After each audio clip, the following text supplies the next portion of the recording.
Hi, everybody. This is Cynthia Kane, and welcome back to UL100ZB for this week's module on visual literacy and citation. So this will be the first video tutorial that we'll be watching in terms of visual literacy. Now, something you're going to be very familiar with, especially with a lot of things going on currently, are memes that are posted on different social media sites, which can be edited, and most of the time they're kind of amusing, but sometimes they can also communicate a truth. This is all part of what we're going to be focusing on visual literacy for this module. I happen to love this one because I'm a huge fan of Willy Wonka and the Chocolate Factory, and I love the expression on Gene Wilder's face. You post all of your problems on Facebook, that must solve everything. So you get a lot of irony going on here, and that's a marvelous meme because it communicates some truth in a very humorous way, which is a lot of what visual literacy can be. So for this particular module, you will be reading Chapter 8 in our textbook, which talks a little bit about visual literacy. And essentially, it focuses on the ability to gather, identify, evaluate, manage, use, create, and share visual material in an effective, ethical, and self-aware manner. That's kind of a long way of saying that with visual literacy, we can use graphics, we can use photos, we can use images, we can use videos, we can use a lot of different ways to communicate what we would like an audience to know about. And sometimes visuals will capture an audience's attention much more effectively than just words will. So you've done an introduction infographic. A lot of you did that for part of an engagement activity during our first week. And if you did that, you know that an infographic can communicate something about yourself in a very visual way. That's what we ask you to do on the introduction. Learning Assessment 4 that you're going to be working on for this week, if you choose to, is an infographic about the topic that you're focusing on for the rest of this class period. Also, for the evaluation of sources for Learning Assessment 3 and continuing with this one, the infographic for Learning Assessment 4, you are gradually creating a website on Wix. And a website, again, is a very visual way of conveying information to an audience. And again, it can capture their attention a little bit better than maybe just pure words would. So this is what we're going to be considering for visual literacy: photos, advertisements, and news in particular. So Chapter 8 of our textbook talks about the Vietnam War and the fact that photojournalism from the era of the Vietnam War, from the 1960s up to 1974, when the conflict was ended, that was a significant catalyst in changing public opinion and speeding the United States withdrawal from Vietnam. Now, I'm old enough to remember all of this. I remember the Vietnam War being carried on our 3 news networks at that time: CBS, NBC, and ABC. That was basically all that we had access to. And it really brought home the atrocities and what was going on with the war right into your living rooms. We'd really never had anything happen like that before in terms of a war. Now, back in 1963, when John F. Kennedy was assassinated, the President of the United States, that was really the first time that something like that, something so horrible as an assassination, came in terms of visual contact, again, through television into your living rooms. It's hard to envision this now with the age of social media and instantaneous communication and smartphones, but this was a huge thing at the time. The 2 photographs that I gave you here on the slide really show what was going on. The first photograph you may have seen, this was after a napalm bombing in Vietnam, and the little girl who's running and screaming in the middle, thank heaven she actually recovered, and later on she married and she had a family. But just think about how powerful that would be if you'd never seen anything like that before and you think, oh wow, that was going on during the war. The second photograph to your right actually shows the evacuation of Saigon, and this is what was happening in the summer of 1974. The Vietnam War actually just sort of ended. Nobody really won or anything like that. But what you're seeing here would be the evacuation of citizens trying very desperately to catch one of the last helicopter transports out of Saigon. And you can see how that, again, visually is going to convey desperation, needing to escape pure chaos, again, in a way that words wouldn't necessarily do the same. Now, this next photograph you may not be familiar with.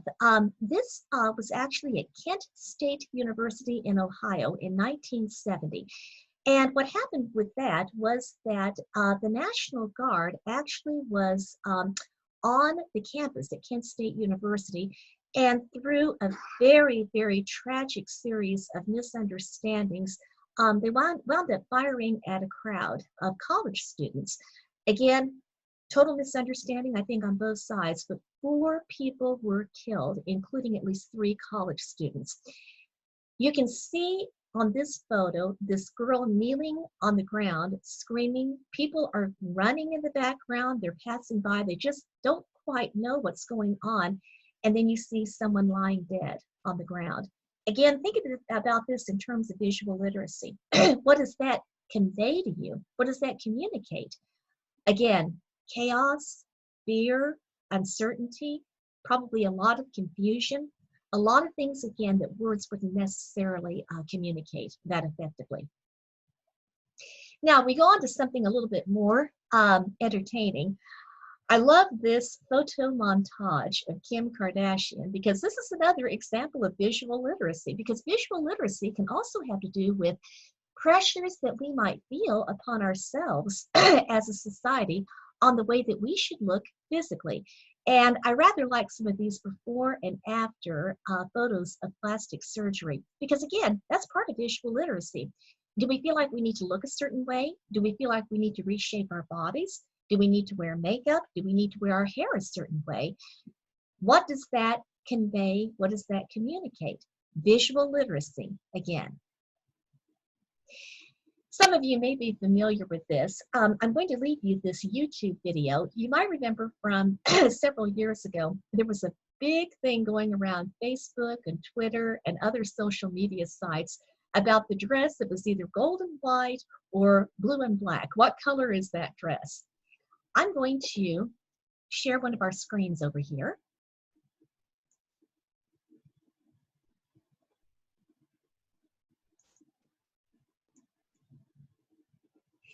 And this is an article from the New York Times from 2015 when this was really starting to take off. The white and gold, no, blue and black dress that melted the internet. The mother of the bride wore white and gold, or was it blue and black? It basically all had to do with lighting, and it kept kind of going back and forth. And you can see here how lighting can change the background. And I happen to think this is a great example of visual literacy because think about this. I'm sure that probably almost all of you have used filters when you've taken selfies or taken other photos on Snapchat or Instagram and filtered them maybe to make yourself look a little bit different. I have a friend who loves to take pictures of herself on Snapchat, and she's always adding the filters to make her look like a cat or a dog, you know, with whiskers. And it's really entertaining. But think about what we can do in terms of filtering. We can make ourselves look a heck of a lot better than we really do in real life. And that's another way of thinking about visual literacy. Can you trust what you actually see? Do you have to ask those questions on what's been changed, what's been filtered, what's been cropped in terms of a photo? Really something to think about.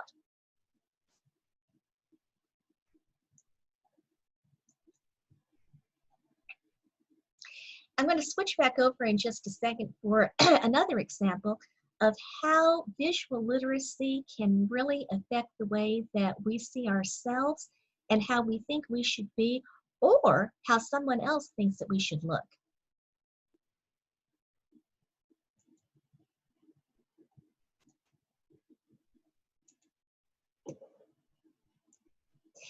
This is an article from a site called Jezebel, and hopefully you can see this kind of fading back and forth and back and forth. This was a cover on Redbook magazine, which is a magazine that tends to be targeted primarily to women. And essentially what this is showing is a before and after shot of Faith Hill. So before, that's the way she looked. After, look what's changing. I just find this to be absolutely fascinating. Let's scroll down here again.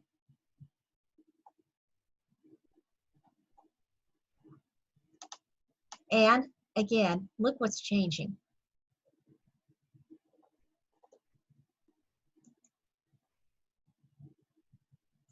And I love this, the annotated guide to making Faith Hill hot. So there's the original photograph of Faith Hill for the cover of Red Book. And when we start looking at this, look what's being changed. Her scalp, her crow's feet were erased. Her cheeks were thinned. Her neck, her lips, back fat, all of that wound up being eliminated. So if we start taking a look here, you can see that before shot. And again,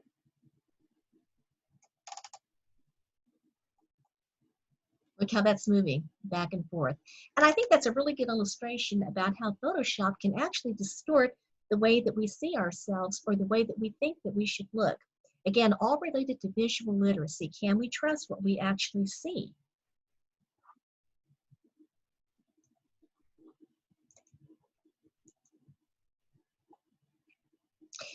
So this is going to relate to what you're going to be doing for a learning assessment for this week if you choose to, an infographic. And an infographic is basically a graphic visual representation of information, data, or knowledge that's intended to present information quickly and clearly. You can also think of it in terms of data visualization. We're visualizing something, but we're putting it in a way that somebody can understand much more easily. This is really handy when you're dealing with facts and statistics about your topic, which is what you're going to be working on, that may be a little bit difficult to grasp. But if you can translate those facts and statistics into the form of an infographic, then you're going to be doing so much better as a result, and your audience will be able to understand this a lot more easily. This is an example of what an infographic looks like. It happens to be one of my favorite ones. What happens 1 hour after we drink a can of Coke? And you can just take a look at that. And it's a really good way of seeing, okay, what happens in the first 10 minutes, 20 minutes, up to 60 minutes, up to 1 hour. But doesn't that catch your attention a little bit more than if I just had this in the form of an article or basically just in a paper? It probably wouldn't make much sense. We've got the graphic of Coca-Cola in the middle, and then we have easily followed numbered lists of what happens 1 hour after you drink a can of Coke. So that's an infographic. This is another example of an infographic. And I like this one because I like coffee, I like lattes, and this is a marvelous way of showing what the proportions would be for different types of coffee drinks. But you see how easy that is to understand? You can see exactly what goes into a coffee latte or a flat white or a coffee mocha, but that captures your attention again, a lot easier to see maybe than just to describe in words. So we're going to do a quick look at some different infographics. Some are good and some are not so good. And I want you to think about some of these questions, how colors are used, how objects are displayed. Colors, sizes, and kinds of objects could be used possibly to mislead people or actually look really confusing. And think about what you like and what you don't like about each of the infographics. So let's switch over here again.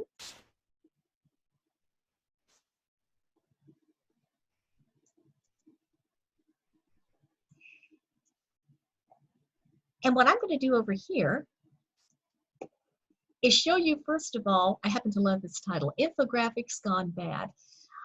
I have absolutely no idea what is going on with this infographic. And if you do, you're doing much better than I am. Super confusing. Look at all of these weird pie charts.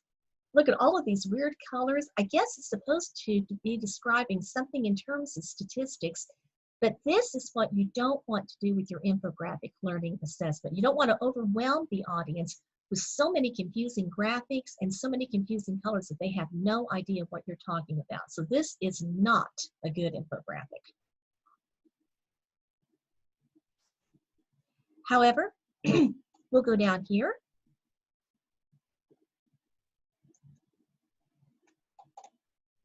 And we're going to look at some other infographics that might work a little bit more effectively.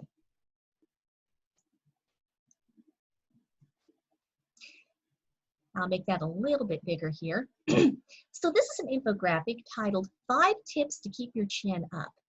And this is actually a pretty good one. So this is showing how I could keep my morale up, how I could make myself feel better, doing something impulsive, have rituals, exercising at least 10 minutes a day. Notice how easy this is to follow. 1, 2, 3, 4, 5. I've got some really good clear visuals. They're not really cluttered.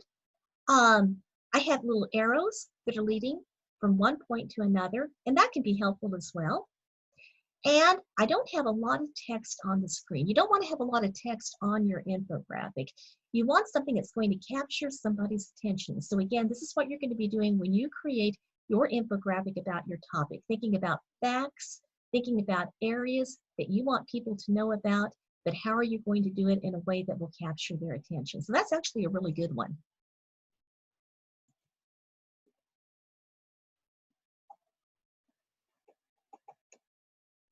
Another one that I like here is showing how to break bad eating habits. So again, it's very clear from the title. You want this to be very, very clear at the very top of your infographic. What is your topic? What's your title? What are you trying to say in this infographic? And this is talking about different habits and then how they can be fixed. Very easy to read. It flows nicely. I like the graphics. They capture your attention, but again, they're not distracting. And the colors are actually pretty good as well. The colors are a little bit more subdued, but I can read that pretty easily, and I can follow what I would need to do to help me break bad eating habits. Again, very, very quick infographic.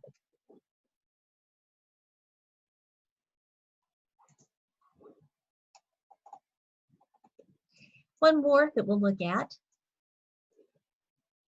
I like this one because it actually relates very nicely to you all as college students. PIL stands for Project Information Literacy, and this is an ongoing study about how you, as college students, look for information. And if I were to look at this, I can see that students feel frustrations with research, how they find sources, how maybe they view a library.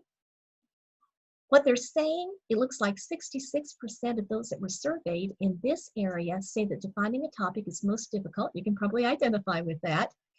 80% don't ask librarians for help. We want you to ask us for help, so this is good information to know.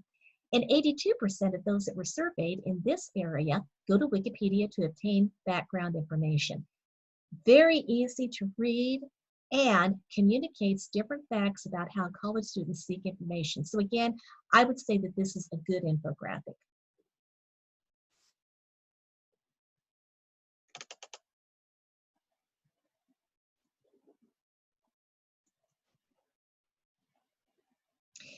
So two programs that we've introduced you to, we'll be going over these later, are Pictochart and Canva. Both of these are totally free. You can use these, either one of these, to create your infographic for learning assessment number 4. We'll be going over that later.